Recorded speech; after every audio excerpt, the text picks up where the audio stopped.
Hello, hi everybody. This is part 2 of the previous episode, and I really hope that by the end of it, you are going to get a few pointers from this. So, after my hometown guy got me a necklace, the guy now I was currently dating, the following weekend, the weekend now that fell immediately after my birthday. My birthday boy asked me to hang out with him for the weekend and celebrate my birthday. So yeah, I remember me going to meet him and us hanging out. But he always had a problem when I started dating other people. I just couldn't understand. So I remember him because the necklace was a really nice piece. So I remember I had it on. So I remember him saying, "Oh, I've not seen you with that. Is that new?" I'm like, yeah. It's actually a birthday gift.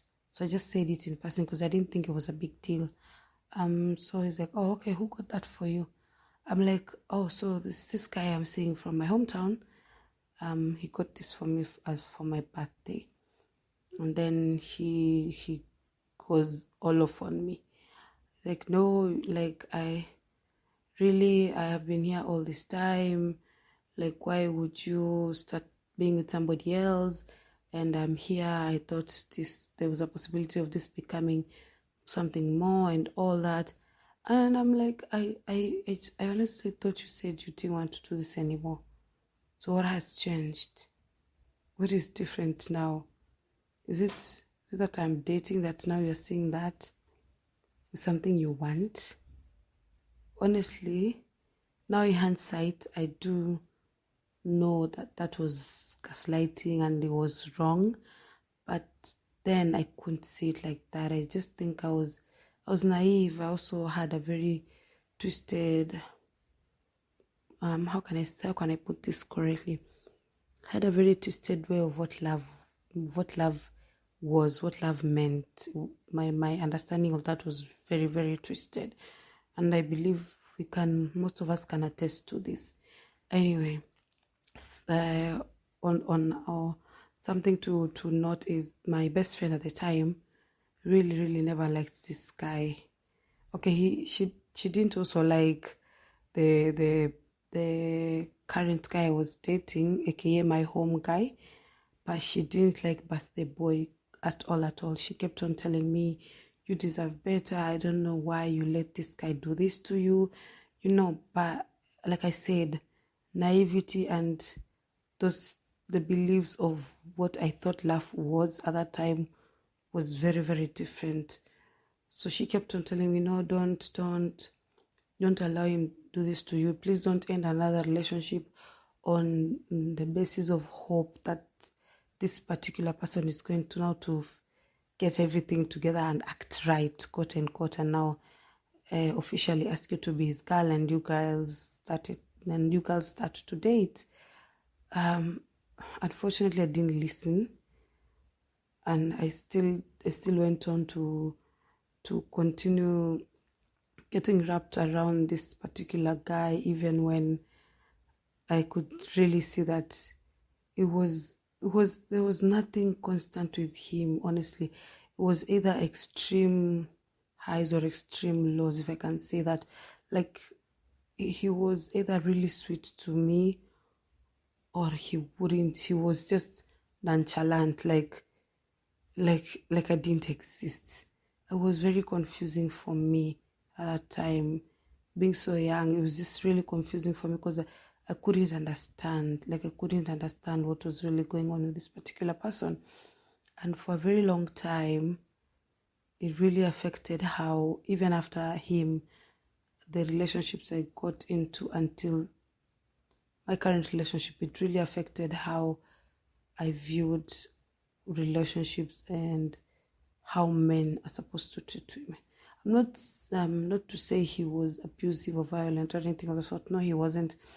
If anything, actually, he would really make these grand gestures, which in hindsight now I know was love bombing. But this guy would almost make sure that every major event in my life would be celebrated. I even remember when I finished, I know I'm digressing from my birthday thing, but yeah. So when I finished my final classes and finished my final exams in uni, I was very excited. I was so happy because it was like, finally I have done it. Like I have finished law school. It was such a high time for me. And I remember him telling me, I am so excited. I'm so happy for you. You know what? This weekend I'm coming down there. We are definitely celebrating. And this is a big deal and all that. So yeah, he did actually come down. I remember we did go out. We did have this amazing meal. We hung out for a while. Then he left to go back to his place, and I went back to my place.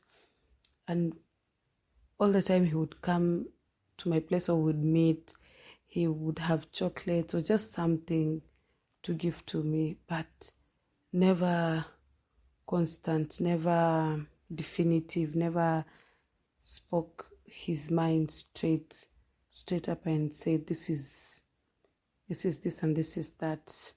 But anyway, maybe in his mind, maybe if he ever gets to hear this or wants to put his side of the story out, good for him. But anyway, so my friend was like, no, you don't deserve this, you deserve better. Shout out to her. I really hope that we will learn to listen to our friends. I'm not saying they're always right, but they are mostly right. They are oftentimes right about the things they tell us about the people we are dating. Because when you're in a relationship, you with somebody that you view in a romantic nature, you rarely have the voice of reason with you. So that is easily taken away from you. So kindly, let's just learn to listen to what our friends tell us, and at least intentionally see reason and try to get where they're coming from. So it was on and off for a couple of, I'd say 3-4 years again, from my side of the story, which is what I'm doing. I mean, it's my podcast, so anyway, just kidding. So yeah, from my side of the story. And then the final day when I knew this is it and it was done. And I actually remember still, this same girl, my best friend at the time, did tell me that, please, I don't really think this is a good idea, like you guys going to hang out. I don't really think, because I was making a major change, life change, sorry.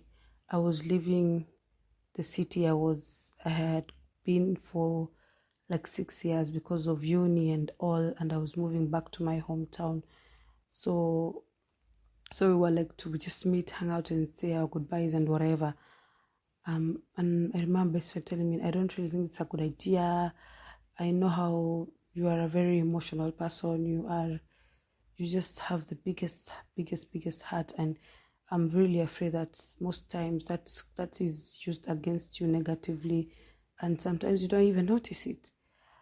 So anyway, against all reason, I still went to see this particular person, and let me tell you, that was. Do you just imagine this scenario where somebody treats you so nicely, and then at the end of the day, they treat you the very opposite. After I left that particular town and headed back to Nairobi, I had made up my mind that, okay, mostly at that time it was out of bitterness and out of anger and pain and everything that I was feeling at that time, that I would never talk to this person again. I never want to contact this person again. I never want to hear from them again. Like, I just couldn't believe that I had wasted my time. I had just been so blind and not really seeing all the signs that were there from this particular person, of no interest in commitment to me. I wouldn't say he has commitment issues.